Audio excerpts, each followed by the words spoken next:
In the lead up to the Final Fantasy set launch, I saw his card reveal and I had a random thought. Wouldn't it be cool to build a commander deck for Matt Mercer? So that's exactly what I did, and as you're about to find out, this budget Vincent Vengeful Atoner deck is absolutely cracked. If the words red deck wins but make it commander get you excited, then grab a drink, sit back, and enjoy what may become your new favorite red deck. But first, if you're less of a nerd than I am and don't know who he is, Matt is a well-known voice actor and DM of the Dungeons & Dragons show Critical Role. He also voiced Vincent in the Final Fantasy VII remakes and recently got into Commander, hence his card reveal, and this Matt, BDD, and Vincent Menage a Trois.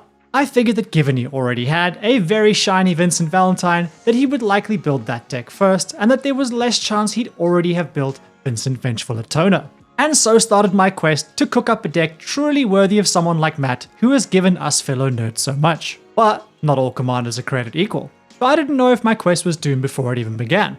Would there be a viable deck that I could build that didn't suck, especially at a budget? I thought Vincent had some potential, but others, like Silvertongue Commander Bard and Brian Kibler's main competition for Sexiest Male Commander Creator of the Year, Moldhound, would tell you that he's hot trash.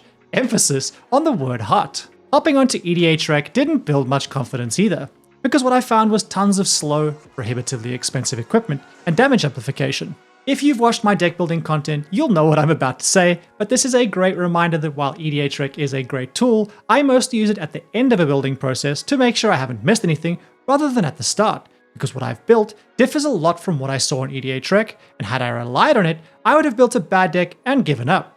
No gift for Matt Mercer, and no video for you. Fortunately for all of us, I persevered. So let's talk about what I found, starting with Vincent. He is a 3/3 red assassin with Menace for 3 mana, and his Chaos ability is the thing that likely draws most people's attention. Make him big and hit someone in the face, and you get to deal that same amount of damage to your other opponents, an alluring payoff to be sure. But what got my attention is his other seemingly overlooked line of text. Whenever one or more of our creatures deal combat damage to an opponent, we get to put a 1/1 counter on Vincent. I thought, what if that was the real key to making him a powerhouse? Because that's up to 3 counters per turn cycle, which would make Vincent a 6/6 on turn 3.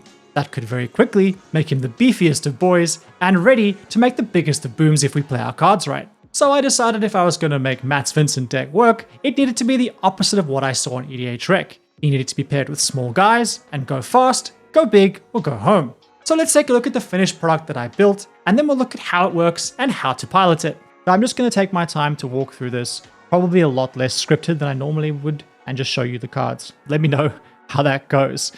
So we'll start with Vincent. We've already talked about him, so I'm not going to spend too much time here, but interestingly, Vincent is not a human, which we'll come to in a bit in relation to some of these other cards and how they interact. We've got Sol Ring. Sol Ring is one of our very few ramp spells. We typically don't want to be spending our early turns ramping, and we don't have access at a budget to some of the more expensive rituals and things that could be useful in this deck. So we run Sol Ring. It's pretty much one of our only ramp sources, but it's too good to pass up. Then we have a bunch of 1-cost creatures. These typically we want to have evasion, or they need to be as hard to block as possible. So I'll go through these quickly and you'll see a theme. We've got Rohirrim Lancer, who has Menace. We've got Fervent Champion, who has First Strike and Haste. We've got Rotisserie Elemental with Menace. Hope of Jarapo has Flying. Flameblade Adept, Menace. Keswick Wolf Rider, Menace. Insolent Neonate, much the same.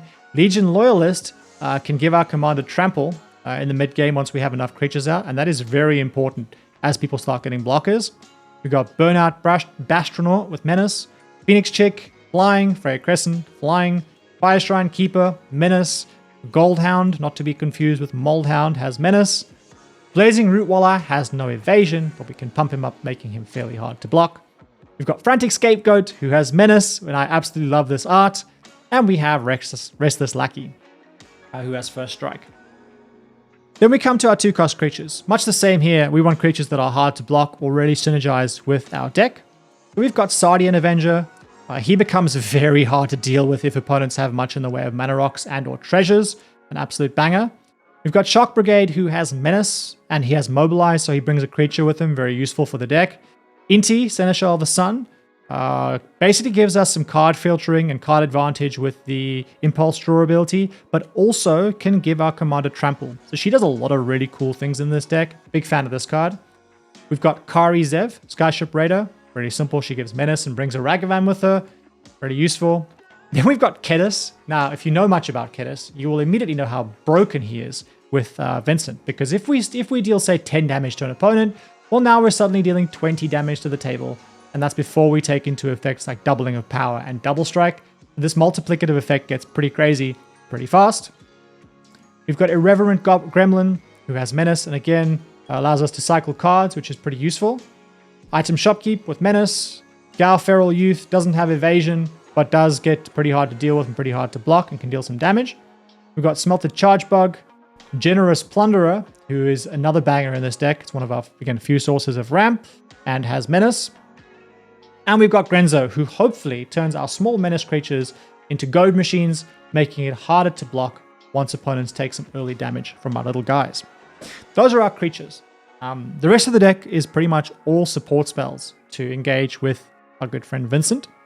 And we'll start with our one-cost, mostly one-cost pump spells. Ideally, we want these pump spells to also give some form of evasion. In this, it's red, it's mostly going to be trample. Because I realized very early on in the brewing process that even though Vincent has Menace, once we get to the mid to late game, I'm talking turns 4 to 6 in this deck. Oh, at least that's late game for us, because either we're taking the table out with us or we're dying. It's very red deck wins. We need trample because the Menace isn't enough. So okay, we have Infuriate, just to play a straight +3 power. We've got Barge in. Vincent is not a human, so he gives us trample. So we've got 2/2 and trample. 3/0. Monstrous Rage, again, very useful. We get some trample from Monstrous Rage. Dreadmore's Ire, which gives us +2/2 and trample. Titan Strength, +3 power. Brute Force, +3 power. Same with Borrowed Hostility. And then Rouse the Mob, which is a +2 and trample. Looking at our 2-cost pump spells, you're going to see a theme here. We've got Gimli's Fury, +3, and Vincent is legendary, so trample. Brute Strength, a +3 and a trample. Invigorated Rampage, +4, and you guessed it, trample. Fist of Flame, +2/+0, we draw a card and we get some trample. And then Downhill Charge, which is a really cool card. You can sacrifice a mountain to pay its mana cost, and then we'll typically give Vincent at least +3 for free, basically. If you know, noting what the deck wants to do, which is be fast and deal a lot of damage and give Vincent a lot of power, a free spell is absolutely fantastic, especially on a budget. Then we've got what I like to call the multipliers. This will be anything from extra combats to doubling power and toughness to double strike. I'll go through some of these cards. We'll start with Fatal Frenzy. This is very much a finisher because it's going to kill Vincent, so we don't want to be casting this unless we're going to wipe out the table. But double power, basically, for 3 mana. We've got Assault Strobe, 1 mana for double strike. Doesn't get much better than that in this deck. Spectacular Showdown, which gives him a double strike counter. Very important. This is such a versatile card, but in this deck, typically, we want the double strike counter on Vincent. Raking Claws that gives Vincent double strike for a turn. The same with Twinferno. You could also use it to copy spells. So if you can double Vincent's power, for example, you can do some interesting things.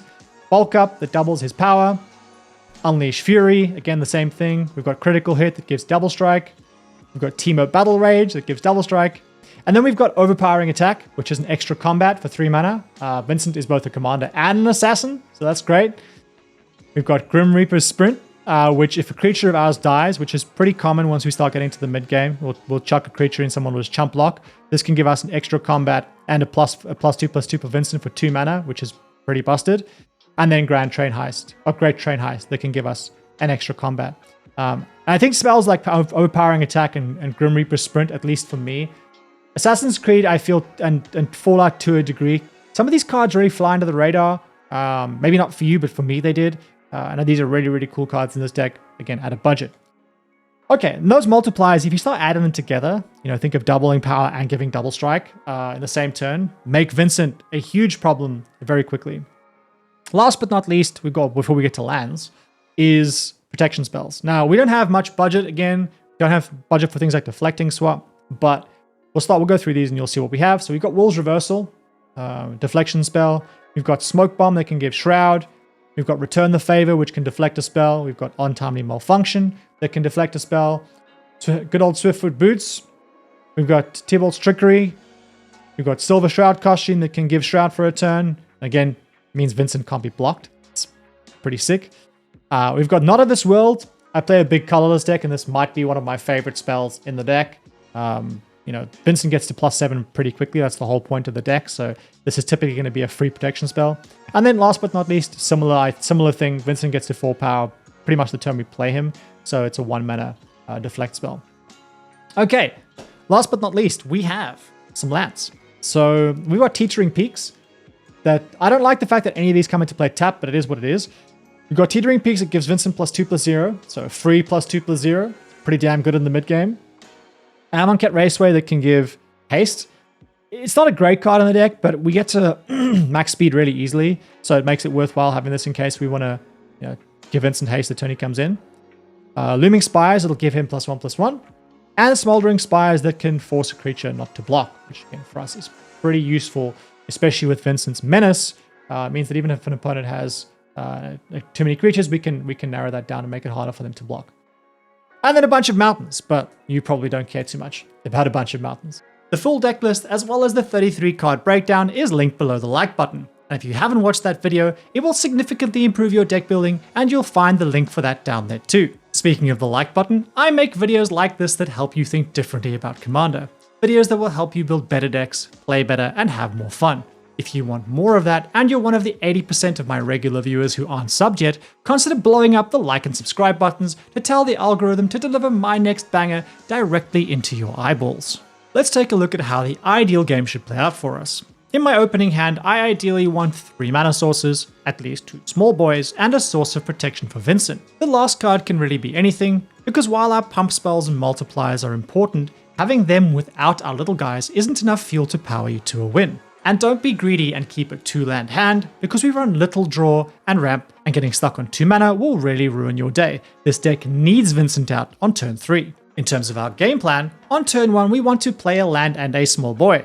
Most of them don't have haste, but if, like Phoenix Chick they do, you can hit an opponent in the face. On turn 2, you'll play as many creatures as you can, in this case a Rohirrim Lancer and a Rotisserie Elemental, and again, if you're able to, hit someone in the face. On turn 3, you want to play Vincent and ideally hit each of your opponents with your small hard to block guys to give Vincent as many counters as possible. Turn 4 is usually a setup turn for us, where we ideally want to get our first collateral damage hit in with Vincent, but it probably won't be enough to end the game. That said, it can be more explosive. In this example, I'm playing an Assault Strobe on Vincent to give him double strike before heading to combat.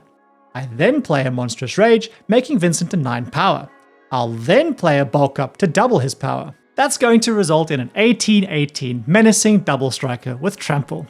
Assuming he hits someone, he'll deal first strike damage, dealing 18 commander damage to your primary target, and then 18 collateral damage to the others. He'll then get a 1/1 counter and do normal damage, killing your primary target and dealing another 19 for a total of 37 collateral damage to the table. See? Big boom. This is, however, Goldfish make-believe land. What about a real game? So let's take a look at a game that I played with my friends in Low Bracket 3 the day before I recorded this video. I didn't think to take a screenshot of it at the time, but the early game played out almost identically to our ideal plan, with me playing some small guys in a Fire Shrine Keeper and a Shock Brigade, and then dropping Vincent on turn 3, who became a 6/6 on the same turn. On turn 4, I untapped and played a spectacular showdown on Vincent, giving him a double strike counter. I then proceeded to attack, sending my commander at the Strephon player, who didn't want to lose their entire board, and I managed to sneak through another 3 damage, dealing 13 damage to my primary target and 7 collateral damage to the table. It's important to call out that this was effectively the end of turn 3 for the table, so they were very much in setup mode, and at this point I had a Tybalt's Trickery in hand for protection. I looked at the mana situation and only the Pantlaza player could likely play some removal. This attack was definitely going to happen. This now left the table in a tricky spot. Do they hold open mana to try to interact, or do they progress their own game plans? As long as they have 2 creatures to block, they should be pretty safe, right? But what happened was that the table didn't have sufficient removal to deal with Vincent, so they decided to try and race me instead. I only got the screenshot in the aftermath, but my primary target in the Strephon player was left open. Not that it would have mattered much as I had Trample thanks to Dreadmore's Ire. I told you the Trample was important. I attacked, removing the top right player with commander damage and dealing 15 and 16 damage to the table for a total of 31 collateral damage for the win on turn 5. Again, it's important to call out that had there been an answer, I still had Tybalt's Trickery in hand as defense. So that's what happened when our game goes according to plan. But let's talk about what happens if it doesn't. I said at the very beginning that this is a red deck style wins deck. It's all gas, no breaks, and we are going to win early or not at all. The deck is intentionally built with a very all or nothing glass cannon game plan. I did this because I liked it thematically and because it gives the deck a very strong play identity. But this means that if Vincent gets removed, our game is pretty much over, and that is our biggest weakness. That's why we run a bunch of protection, so bear that in mind when your game is playing out. If your spidey sense is telling you that people are likely going to try and remove Vincent, you're better off taking the game a turn or two slower and keeping him protected. Something else you need to think about is which player you focus your attacks on, both in the case of Vincent and your small guys. You need to deal combat damage, so early focus on the player who is likely to fill their board with blockers, and then focus on pummeling a player who doesn't have a strong board presence. If you fail to do this and you don't get Vincent powered up with counters, your game plan starts to fall apart. And last but not least, let's talk about some possible upgrades. Based on card strength, you could make an argument that this is a bracket 2 deck, but I think if we're honest in terms of how it plays, I'd say it's much better suited for bracket 3 because of its potential to win early on turn 5 and maybe even on turn 4. Given we're already putting ourselves in this category, cards like Deflecting, SWAT, and Jeska's Will that are game changers are fantastic includes. Ragavan is also a great early game addition because he can give us some ramp, and Brotherhood's Regalia is a decent source of protection which is desperately needed. I'm probably overlooking some things, but I think the only other things that I think could probably be pure upgrades rather than possible side grades is fast mana like Moxen. I think many people would be tempted to add cards like Lightning Greaves or Professional Facebreaker, but given the flow of the deck, they really don't do what we want. Because we almost always want to be playing Vincent on turn 3, and we can't target him if he has the Greaves on him. Last but not least, now that I've built this, and it absolutely slaps, I need to embark on a mission to get this deck in the hands of Matt Mercer. If anyone watching this knows Matt, then by all means, make my life a little bit easier and send him a message so that I can bless him with his new favorite red deck. And if you're interested in how this love story turns out, follow me on either Blue Sky or come hang out in my Discord and I'll post updates. And as always, thank you for being here.